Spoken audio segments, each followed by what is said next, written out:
Olá, despertados e despertadas. Hoje estamos começando mais um Desperta Vocações.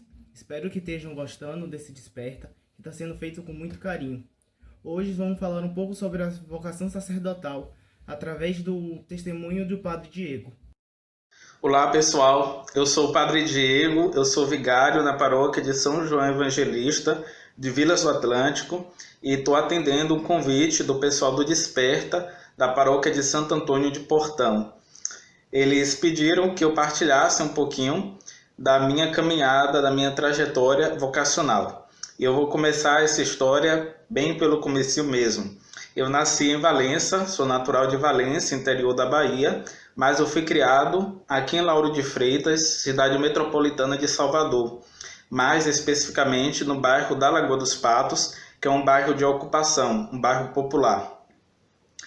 Então, meus pais, eles se diziam católicos, mas eles não eram praticantes, como a maior parte dos católicos do nosso país.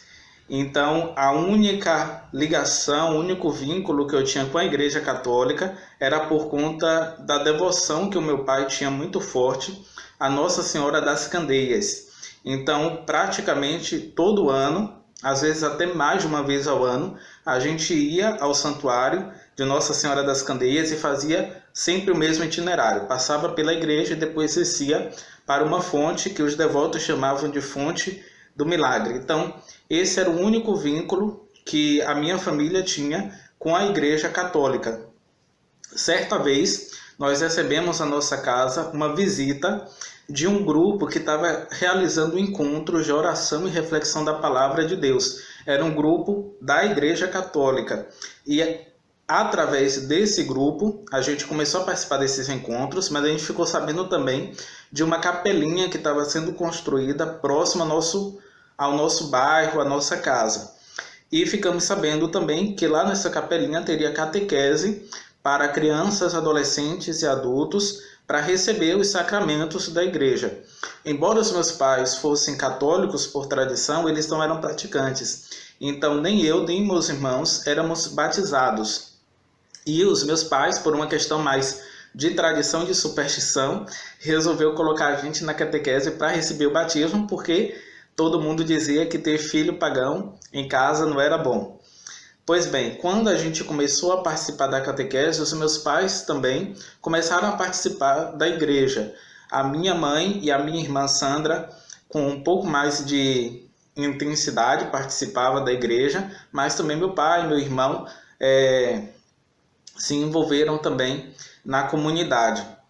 E a partir daí, eu fui me envolvendo cada vez mais com a vida da igreja, participando de diversos grupos e de atividades e de serviços. Eu fui então auxiliar de catequista, depois catequista, participei da infância e adolescência missionária, fazia visita a doentes, participando da pastoral da saúde, mesmo ainda sem idade para isso.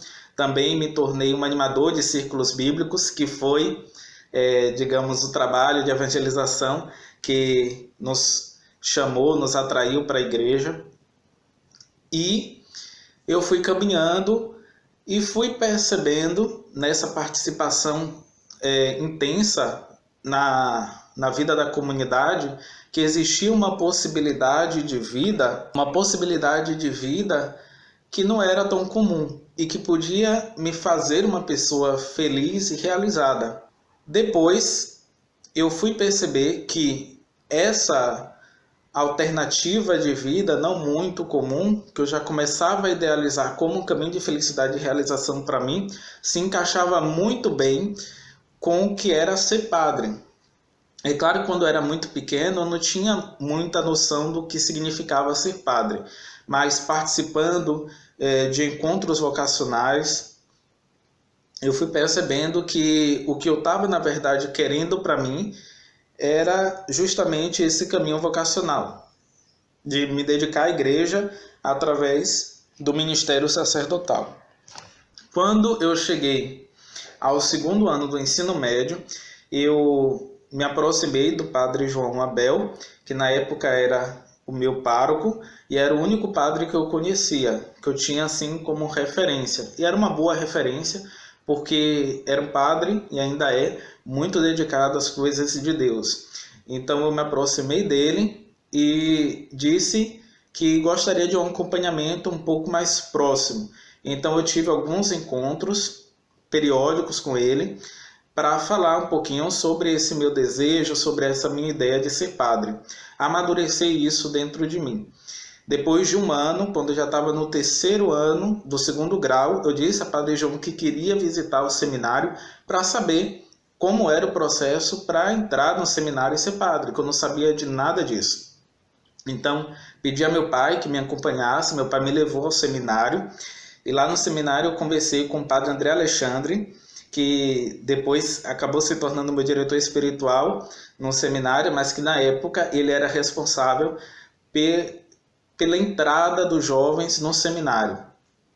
E aí, conversando com ele, ele disse, olha, a partir da próxima semana, nós vamos começar o processo seletivo desse ano. Como você já está no terceiro ano do segundo grau, você pode participar desses encontros. Então, eu fui participando desses encontros, que é chamado de processo seletivo, e no final do ano eu recebi a carta de admissão ao seminário, e que coincidiu com o término dos meus estudos do segundo grau. E então decidi entrar no seminário aos 17 anos. Lá no seminário passei 7 anos, tem o ano propedêutico, que é o ano de iniciação à vida do seminário. Aí depois tem os estudos de filosofia, que no meu tempo foram 2 anos. E depois 4 anos do curso de teologia. Até que fui ordenado diácono e depois padre. Aqui vale ressaltar que a minha caminhada no seminário foi uma caminhada muito feliz, mas teve também altos e baixos, porque nem sempre o caminho é linha reta, né? Então, teve algumas dificuldades, mas graças a Deus todas elas superadas, e aquele desejo que estava no meu coração quando eu entrei no seminário só foi crescendo e amadurecendo. Então, eu fui ordenado diácono, eu já estava trabalhando na paróquia de São Francisco de Assis, da Boca do Rio. Fui ordenado padre, ainda estava trabalhando lá, e só depois de algum tempo, alguns meses, eu fui transferido para 7 de abril, onde tive a oportunidade de trabalhar com um dos meus colegas de seminário, que foi o padre Gabriel Mota, e depois eu fui transferido de novo, agora para a paróquia de São João Evangelista, de Vilas do Atlântico, onde estou trabalhando atualmente e que é a minha paróquia de origem. Então, eu vim daqui e agora eu retorno às minhas raízes. Bem, essa é a minha história vocacional de modo um pouco resumido. Não dá para contar exatamente tudo, mas deu para perceber que a minha história não tem nada de extraordinário, não tem nada de espetacular. Eu não tive visões espirituais de Nossa Senhora, de algum santo. Não aconteceu nenhum grandioso milagre, não escutei uma voz do além. Tudo aconteceu de modo muito ordinário na minha vida, e a voz do Senhor foi se apresentando no meu cotidiano, no meu dia a dia, através daquilo que eu estava sentindo, através também de algumas pessoas que participaram da minha caminhada, e aí eu fui percebendo qual era a vontade de Deus para mim. Eu acredito que a vocação, qualquer descoberta de vocação, tem a ver com o autoconhecimento. Na medida em que a gente vai se conhecendo melhor, a gente também vai encontrando qual é o nosso lugar no mundo, qual é o lugar onde Deus deseja que a gente floresça, que a gente cresça.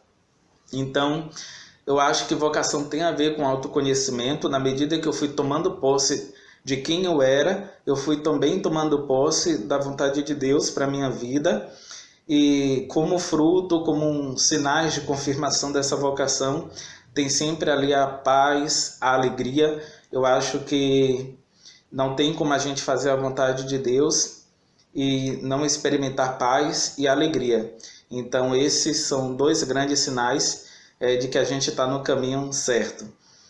Mas eu acho também importante dizer que durante o processo de discernimento nós devemos conservar sempre uma liberdade interior e sempre estar aberto à voz de Deus, porque às vezes a gente coloca uma ideia na nossa cabeça, fixa naquela ideia e vai até o fim e ignora totalmente aquilo que o Senhor talvez esteja nos apontando como uma outra alternativa. Então, acho importante também sempre manter interiormente essa liberdade de, percebendo que talvez não seja esse exatamente o caminho, fazer as mudanças necessárias para que a gente possa corresponder àquilo que o Senhor espera de nós. A vocação sacerdotal é uma vocação tão importante quanto qualquer outra, mas tem as suas especificidades. Na vocação sacerdotal, a gente abraça o celibato. O celibato significa não casar e se dedicar totalmente às coisas de Deus, às coisas da igreja. Bem, para esclarecer um pouquinho, o celibato é uma medida disciplinar da igreja. Não significa, portanto, que seja um dogma, que seja algo fixo e imutável. Bem, teve um tempo na igreja que o celibato não era obrigatório para os padres. E, eventualmente, pode chegar o dia em que o celibato não seja mais obrigatório de novo. Bem, mas a igreja compreendeu, dentro desse processo histórico que ela vivenciou, que o celibato de alguma forma contribuía para a vida do padre. E existem 3 grandes razões para o celibato do padre. Tem a razão cristológica, eclesiológica e escatológica. Bem, essas palavras complicadas significam o seguinte: cristológica, porque Cristo não casou, não constituiu família. E o padre ele é chamado a se identificar totalmente com a pessoa de Cristo. Inclusive, os sacramentos que ele ministra, batismo, comunhão, unção dos enfermos, é sempre in persona Christi, ou seja, na pessoa do Cristo. Então, essa identificação com Cristo não deve ser apenas no momento da celebração dos sacramentos, mas também em relação ao estilo de vida que o padre deve ter. Então, como Jesus não casou e não constituiu família, o padre também é chamado a não casar e não constituir família. Bem, o outro motivo é o motivo eclesiológico. Essa palavra tem a ver com a igreja. O padre, então, é chamado a ser, entre aspas, esposo da igreja, da mesma forma que Jesus foi o esposo da igreja, numa linguagem, claro, simbólica, metafórica, né? Então, da mesma forma que a igreja é desposada por Cristo, o padre é chamado a se unir à igreja quase que com um amor responsável, uma dedicação total. Tem o terceiro motivo do celibato, que é o motivo escatológico, que aí tem a ver com as coisas últimas. Bem, quando Jesus fala sobre a realidade do céu, no que diz respeito ao casamento, à união entre o homem e a mulher, Jesus disse que no céu não vai ter esse tipo de relação. Que esse tipo de relação corresponde apenas a essa nossa condição aqui terrena. No céu nós seremos como anjos, seremos todos um em Deus. Então o padre, vivendo o celibato, não casando, de alguma forma, assim como os consagrados, a vida religiosa, que fazem voto de castidade, são um sinal daquilo que todos nós, seremos um dia no céu. Então, de alguma forma, o celibato, o não casar, nos indica aquilo que todos nós viveremos um dia lá no céu. Pois bem, outra coisa também é a diferença que existe entre o padre diocesano e o padre religioso. Então, sempre tem pessoas que perguntam por que alguns padres vestem um hábito, uma roupa diferente de outros.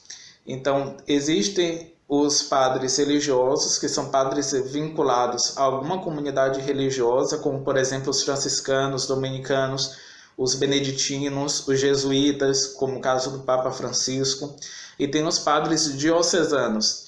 Esses padres diocesanos são chamados também de padres seculares, e são padres que não estão vinculados a nenhuma comunidade ou congregação religiosa. Eles estão mais diretamente ligados ao seu bispo, à diocese onde eles trabalham. Então, o padre diocesano geralmente não vive em comunidade e não faz o voto de pobreza, castidade, obediência que os religiosos fazem.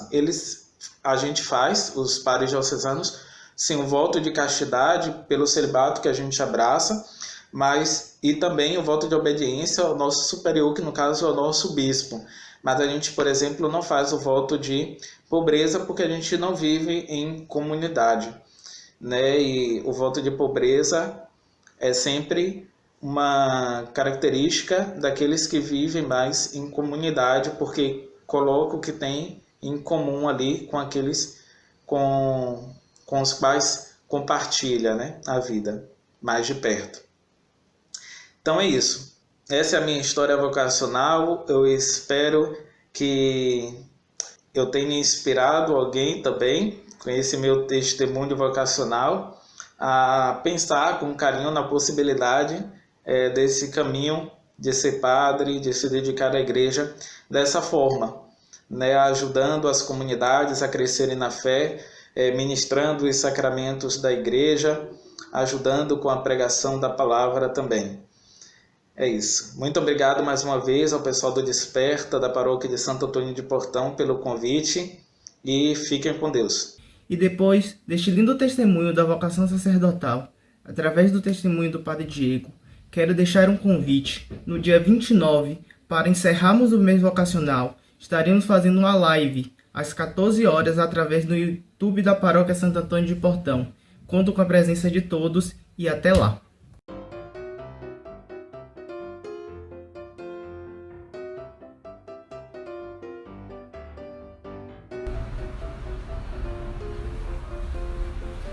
Chayane, vem e me segue. Comigo? Acho que não. Ó Senhor, manda um sinal. O que eu devo fazer?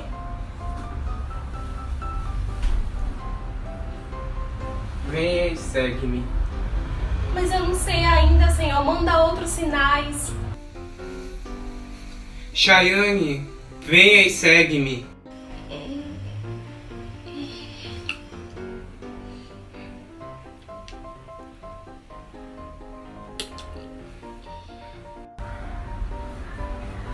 Chayane, vem e segue-me. Chayane.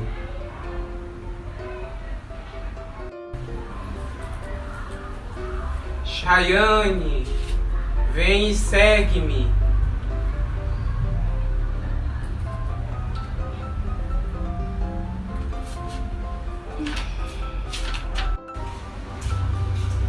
Chayane, vem e segue-me.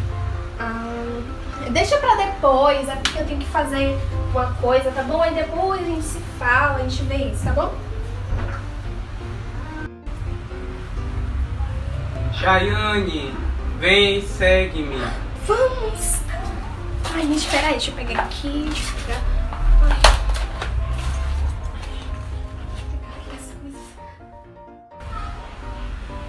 Chayane, vem e segue-me. Vamos! Mas como vai ser? Será que vai ser bom? Ai, meu Deus! Vamos! Ai, vamos logo! Chayane, vem e segue-me. Ai, acho melhor não. Ai, será que vai ser perigoso? Vai ser... É muito cansativo? Eu não sei, acho que não. Chayane, vem e segue-me. O que é isso? É pegadinha, né? Ah, que onda! Chayane, vem e segue-me. É uma boa ideia, mas talvez não. Mas também se eu for, pode acontecer isso, mas... Não, mas eu acho que não, porque... não sei se eu vou. Chayane, vem e segue-me.